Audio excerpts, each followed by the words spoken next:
Once upon a time, in a vast and beautiful kingdom, there was a young prince named Rian. He lived in a magnificent castle surrounded by lush gardens and crystal-clear lakes. His father, King Arif, was a wise and just ruler, beloved by all. The kingdom flourished, and the people were at peace.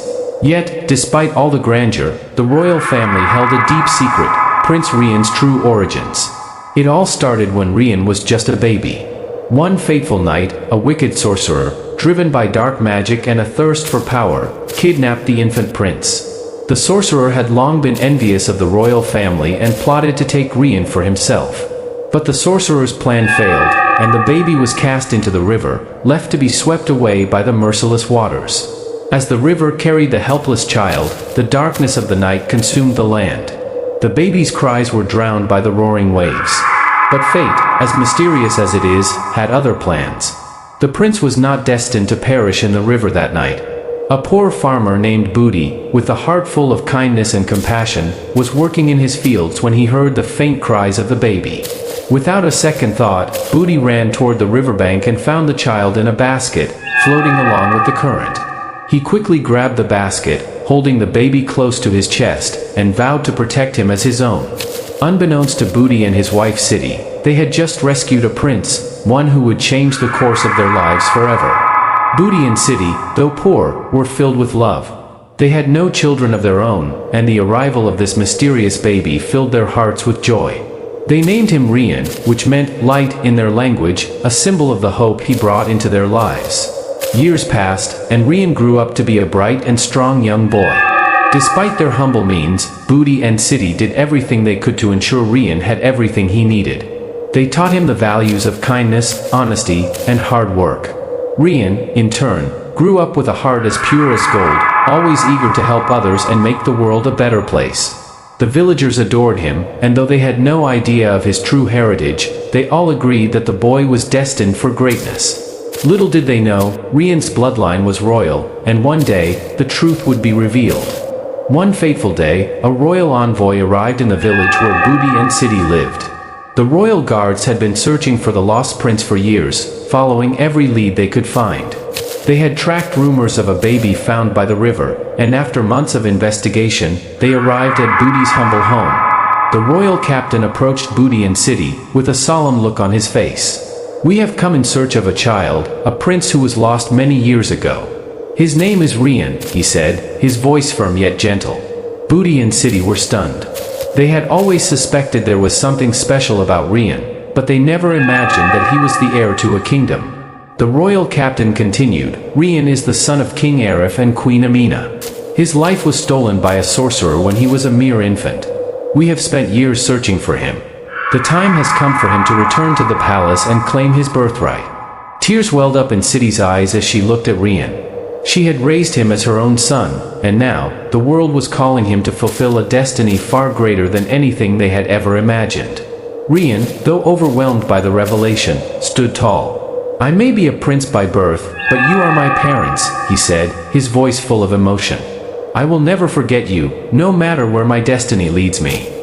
With a heavy heart, Booty and City bid farewell to their beloved son. They watched as Rian, now a young man, left their humble home and traveled with the royal envoy to the palace. The journey was long, and Rian could feel the weight of the crown waiting for him at the end of the road. As they arrived at the palace gates, Rian was met with awe and admiration by the people. The sight of the grand palace, with its towering spires and lush gardens, took his breath away. But he knew that his true home would always be with Booty and City, the ones who had loved him unconditionally. Inside the palace, King Arif and Queen Amina waited anxiously for the return of their son.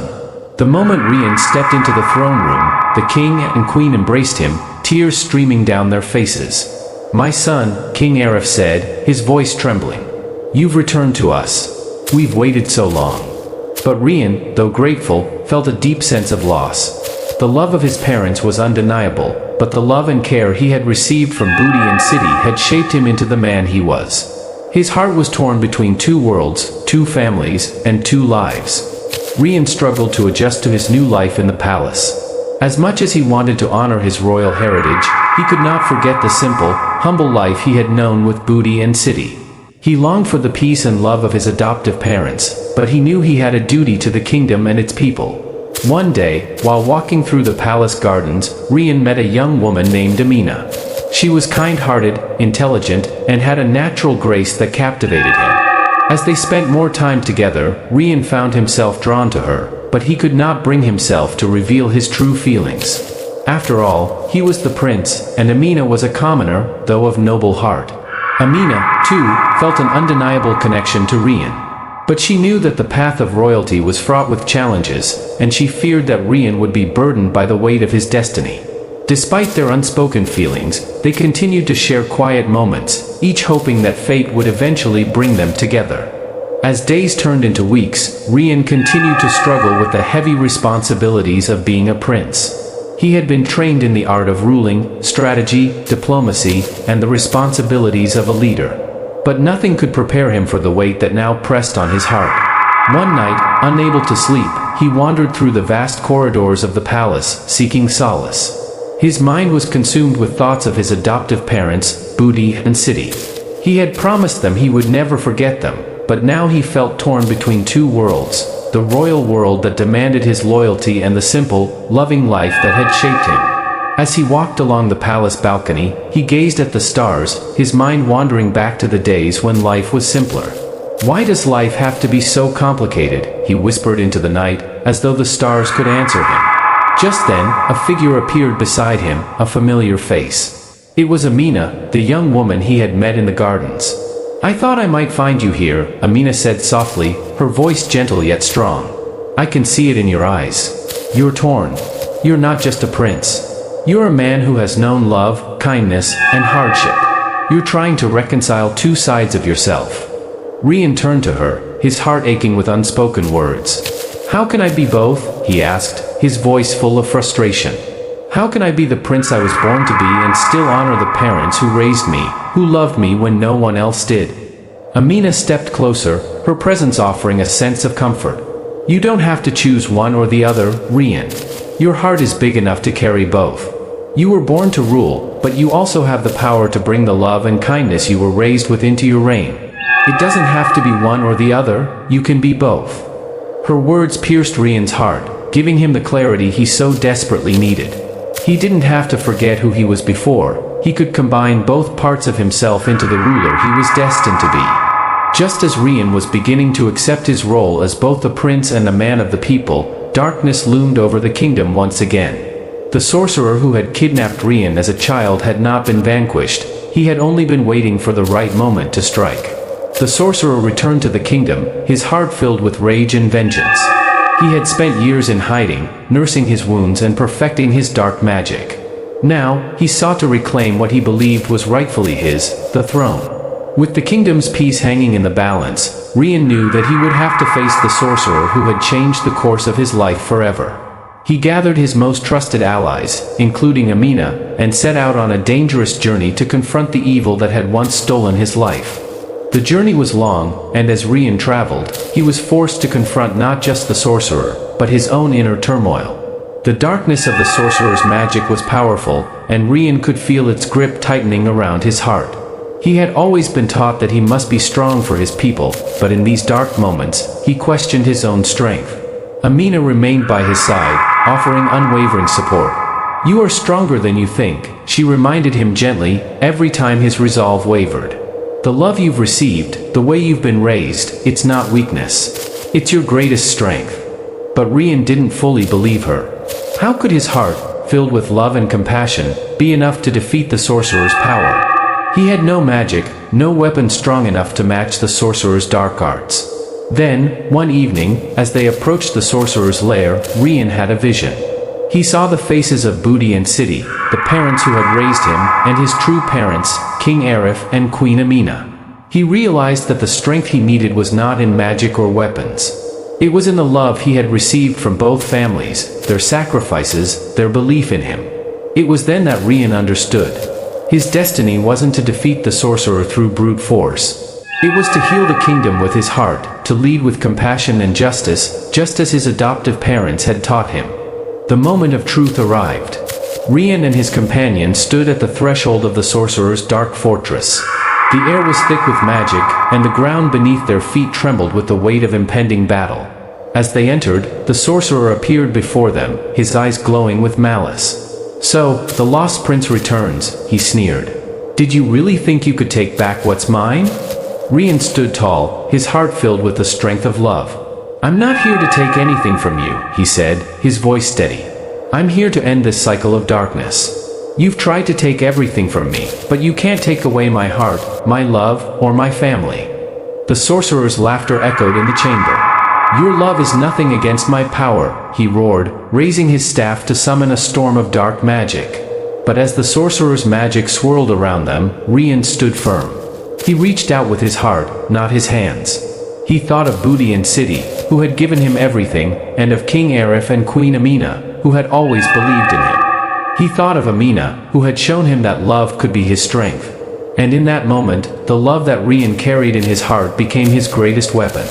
The dark magic began to dissipate, unraveling in the face of his unwavering love and compassion. The sorcerer, defeated by the purity of Rian's heart, fell to the ground. The kingdom was safe once again. Rian returned to the palace, triumphant but changed. The weight of the crown no longer felt like a burden.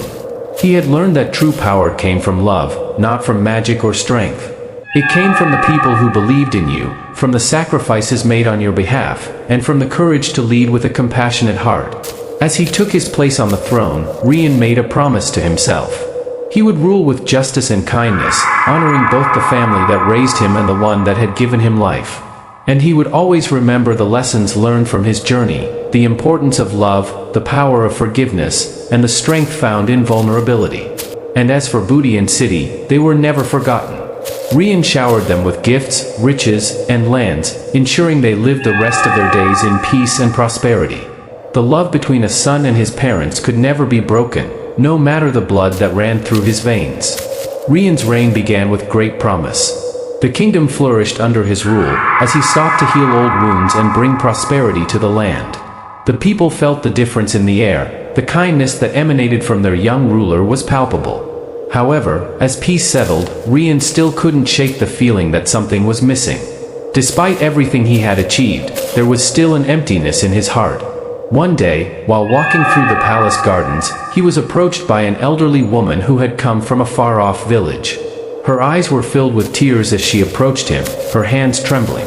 "Your Highness, I have something to say," she whispered. Rian looked at her with curiosity and invited her to speak. "What troubles you, good woman?" She reached into her cloak and handed him a small, weathered piece of parchment. This is a letter that was left for you when you were a child," she said, her voice quivering. "It was meant to be delivered when the time was right." Rian's heart skipped a beat. The letter was sealed with a familiar insignia, his true father's seal. He broke the seal and read the words. "Rian, my son, I have searched for you all these years. I am your father, King Arif. I was forced to hide you away for your own safety. But the time has come for you to return to your rightful place." Tears welled up in Rian's eyes as he read the words. It was a message from the parents he never thought he would meet. The yearning to know the truth about his origin, to understand why he was taken from them, overwhelmed him. With the letter in hand, Rian went straight to the royal archives. He spent hours searching through old records, looking for clues about his past. What he discovered was both heart-wrenching and liberating. The truth about his kidnapping, the betrayal, the fear, and the hidden plans, became clear. His biological parents, King Arif and Queen Amina, had been targeted by a rival kingdom, led by a ruthless sorcerer. In the chaos of battle, they had to make a difficult decision to save their son. They knew they couldn't protect him from the sorcerer's wrath, so they secretly arranged for his disappearance, hoping one day they could reunite with him. Rian couldn't comprehend the pain they must have felt, the sacrifice they made. He now understood why his adoptive parents, Booty and City, had always spoken of him as a child of destiny. He was never truly lost. He had always been meant for greatness. Now, torn between two worlds, Rian found himself grappling with a deep internal struggle. His love and loyalty to his adoptive parents, Booty and City, were unshakable. They had raised him with love, showing him the meaning of family and sacrifice. But the truth of his royal lineage weighed heavily on him. He often found himself staring at the sunset, lost in thought, wondering how to bridge the gap between the life he had known and the life he was now meant to lead. He knew he had responsibilities as a prince, but he didn't want to betray the family that had given him everything. Amina, who had become his closest confidant, saw the anguish in his eyes. "Rian, the love you have for them doesn't change. No matter your bloodline, they are your parents. But you must also accept your true heritage, for you were born to lead. You are both a prince and a son, and there is room for both in your heart." Rian nodded, but the conflict remained. He didn't know how to honor both families. He didn't know how to bring them together. To mark his official coronation, Rian decided to host a grand feast, a celebration that would unite the kingdom, both the people and the royal families. He invited everyone, from the highest nobility to the poorest villagers. He even extended the invitation to Booty and City, though they still lived humbly in the village, far from the opulence of the palace. The night of the feast arrived, and the palace was filled with laughter, music, and celebration. But for Rian, it felt like a moment of reckoning. His biological parents were seated at the head of the table, while Booty and City sat in the back, as honored guests. The tension was palpable. When Rian rose to speak, his heart swelled with emotion. He could see the faces of both families, one who had given him life and one who had given him love. "I stand before you tonight, not just as your prince," he began, his voice steady but filled with emotion, "but as a man who has been blessed by the love of two families. The family that gave me life, and the family that gave me love. No throne, no crown, can replace the love I have for each of you." He paused, his eyes scanning the room. "I am who I am because of you. I will rule with compassion and strength, guided by the love I've received from both my parents, my true parents and my adoptive parents. Tonight, I honor both families, and I promise to lead with all the wisdom and love you've given me." Tears welled up in the eyes of both sets of parents as they exchanged looks of gratitude and love. In that moment, Rian realized that the true power of leadership wasn't in the crown, it was in the hearts of those who had shaped him. With the support of both families and the kingdom behind him, Rian's reign flourished. The peace he had fought so hard to secure was not just a political victory, it was a victory for love, compassion, and unity. Booty and City, who had once lived in modesty, were gifted with land, wealth, and a place of honor in the royal court. They lived out the rest of their days in happiness, knowing that their son had become a ruler who valued the lessons they had taught him. As for Rian, he ruled not as a prince, but as a king beloved by all. His legacy was one not of power or riches, but of a heart that never wavered in its loyalty to those who had given him everything. His reign would be remembered for generations, not for the battles won, but for the love that transcended bloodlines, uniting a kingdom and a family. Even as peace reigned across the kingdom, Rian often found himself haunted by dreams, visions of the dark sorcerer who had once threatened his life. Though the sorcerer was defeated long ago, whispers of his old magic still lingered in the forgotten corners of the land. One evening, as the stars blanketed the sky, a mysterious traveler arrived at the palace gates, asking for an audience with the king. Cloaked in tattered robes and with eyes deep as endless wells, the traveler spoke of an ancient threat buried beneath the mountains. He warned that if left unguarded, the darkness could rise again. Rian listened carefully. He had built his reign on peace, but he knew peace could only last if protected. "The heart of a kingdom," the traveler said, "beats not only with love but with vigilance." Rian realized his journey was not just about ruling but about safeguarding the very soul of his people. Determined to understand the full truth, Rian embarked on a secret journey to the mountains described by the traveler. He disguised himself as a commoner, carrying only a sword, a cloak, and a heart full of questions. The mountains were treacherous, filled with jagged cliffs and eerie silence. Every step forward was a test of endurance, not just against the wilderness, but against his own fears. During the journey, Rian faced visions of his past, the river where he was found, the farm where he grew up, the night he discovered his true heritage. These memories, once sources of pain, now became his strength. At the summit, he found the ruins of an old temple, a place where the dark sorcerer's spirit had once been sealed. Kneeling before it, Rian vowed to protect his kingdom not just with his sword, but with wisdom and compassion. Upon returning home, Rian knew he needed to show his gratitude in a way words never could.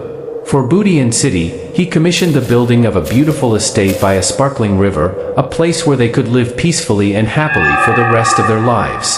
For his biological parents, King Arif and Queen Amina, he pledged to rule with honor, continuing the legacy they had fought so hard to preserve. The day Rian presented the gifts, the whole kingdom gathered. It was a day of laughter and tears, a celebration of the bonds that transcended blood and status. Budi wept openly, holding Rian tightly. "You were never ours by blood," he said, voice trembling, "but you were always our son by heart." Rian smiled through his tears. "And you will always be my parents," he replied. The years that followed were the kingdom's golden age. Trade blossomed, arts flourished, and every village prospered under Rian's rule. He often visited the countryside, never forgetting his humble beginnings. Children would gather around him, listening to stories of courage, kindness, and destiny. And in every story he told, the message was clear: greatness is not given by birth or title, it is earned through love, sacrifice, and unwavering faith. Rian's reign became the blueprint for generations of kings and queens who followed. His life became a legend, told and retold in every corner of the kingdom. And always, the name of Budian city was spoken with reverence, for they were the ones who, through simple acts of love, had raised a boy who would one day change the world. In his twilight years, King Rian stood once again by the river where he had been found so many years ago. The water still whispered, carrying the secrets of his extraordinary life. He closed his eyes and smiled, feeling the warm breeze on his face. He knew he had lived well, loved deeply, and ruled justly.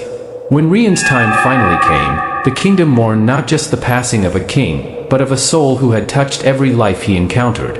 Statues were erected in his honor, but more importantly, his teachings lived on in the hearts of the people. And every time a child looked up at the stars and dreamed of greatness, they would hear the story of the boy who came from the river, who rose to become the greatest king their land had ever known. The end was not truly an end. It was the beginning of a legacy written not with ink, but with love.